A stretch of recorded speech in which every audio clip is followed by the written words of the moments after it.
Bonjour, ce dimanche, le 32e du temps ordinaire, nous continuons à entendre l'enseignement de Jésus à Jérusalem. Tu te rappelles? Dimanche dernier, un scribe demandait à Jésus quel est le premier des commandements. Et Jésus lui avait répondu, « Le premier, tu aimeras le Seigneur ton Dieu de tout ton cœur, de toute ton âme, de tout ton esprit et de toute ta force. Et le second, tu aimeras ton prochain comme toi-même. » Ce dimanche, nous entendons la suite. Jésus arrive au temple de Jérusalem. Et, à partir de là, son enseignement va commencer à choquer. Ceux qui s'opposent à Jésus vont chercher à s'en débarrasser. Écoute. En ce temps-là, dans son enseignement, Jésus disait aux foules, « Méfiez-vous des scribes qui tiennent à se promener en vêtements d'apparat et qui aiment les salutations sur les places publiques, les sièges d'honneur dans les synagogues et les places d'honneur dans les dîners. Ils dévorent les biens des veuves et pour l'apparence ils font de longues prières. Ils seront d'autant plus sévèrement jugés. » Tu as entendu? C'est bien la suite de l'enseignement de Jésus aux foules. Alors, ce qui peut nous paraître curieux, c'est que Jésus s'en prend aux scribes. Pourtant, la semaine dernière, la rencontre avec le scribe s'était bien passée. Jésus avait même dit à ce scribe, « Tu n'es pas loin du royaume de Dieu. » En fait, Jésus ne critique pas tous les scribes, mais il critique ceux qui se montrent, ceux qui font les importants. Et ça, très probablement, chacun d'entre nous, nous connaissons des personnes qui sont comme ça. Et peut-être nous aussi, il nous arrive parfois de vouloir passer comme le plus fort, le plus beau, celui qui fait les meilleures choses. En fait, eh bien, on est dans l'apparence.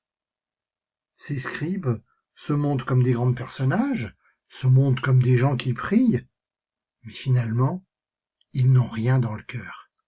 C'est tout pour la façade. Jésus s'était assis dans le temple, en face de la salle du trésor, et regardait comment la foule y mettait de l'argent. Beaucoup de riches y mettaient de grosses sommes. Une pauvre veuve s'avança et mit 2 petites pièces de monnaie. Jésus appela ses disciples et leur déclara, « Amen, je vous le dis, cette pauvre veuve a mis dans le trésor plus que tous les autres. Car tous, ils ont pris sur leur superflu, mais elle a pris sur son indigence. Elle a mis tout ce qu'elle possédait, tout ce qu'elle avait pour vivre. » Maintenant, Jésus est dans le temple, et plus exactement dans une cour où il y avait de grandes urnes où les gens venaient donner de l'argent. Un petit peu comme nous donnons de l'argent à la quête pendant la messe. Ou plus exactement, ça serait plus juste, ce que l'on appelle le denier du culte. Peut-être que tes parents t'en ont déjà parlé. Chacun d'entre nous, nous offrons une somme d'argent pour permettre à l'Église de fonctionner, et en particulier pour que les prêtres puissent vivre. Là, c'est la même chose. Les gens viennent donner de l'argent pour que le service du temple continue. Et Jésus est très attentif. Il observe les riches qui mettent beaucoup d'argent et une veuve qui a juste mis 2 petites pièces. Et là, ça fait tilt. Jésus intervient pour attirer l'attention de ses disciples. Amen, je vous le dis, c'est la formule que Jésus utilise souvent pour attirer notre attention. Ce qu'il va dire ensuite, il va insister sur quelque chose d'important, quelque chose qui a pu passer inaperçu pour beaucoup d'autres personnes. En fait, les gens qui sont passés ont donné de l'argent, mais ils ont donné de leur superflu, dit Jésus, c'est-à-dire ce qu'il y a en trop. Ils ont donné beaucoup d'argent, certes, mais comme ils sont riches, en fait, ce qu'ils ont donné ne va pas leur manquer pour vivre. Ils en ont encore beaucoup. Par contre, la veuve, elle a mis très peu d'argent, juste 2 petites pièces.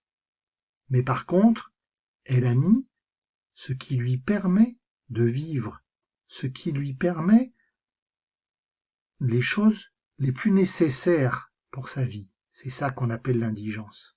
Et c'est cela que Jésus souligne. Elle a donné tout ce qu'il lui fallait pour vivre. Donc finalement, et c'est pour ça que Jésus attire notre attention, cette veuve se met complètement dans la confiance en Dieu. Elle a tout donné parce qu'elle est sûre que Dieu sera là, auprès d'elle, qu'il prendra soin d'elle. Quel acte de foi en Dieu elle nous montre. Et bien sûr, c'est ce que Jésus veut enseigner à ses disciples, mais aussi c'est ce qu'il veut nous dire à nous qui écoutons aujourd'hui sa parole. Est-ce que moi aussi, j'offre à Jésus simplement mon superflu?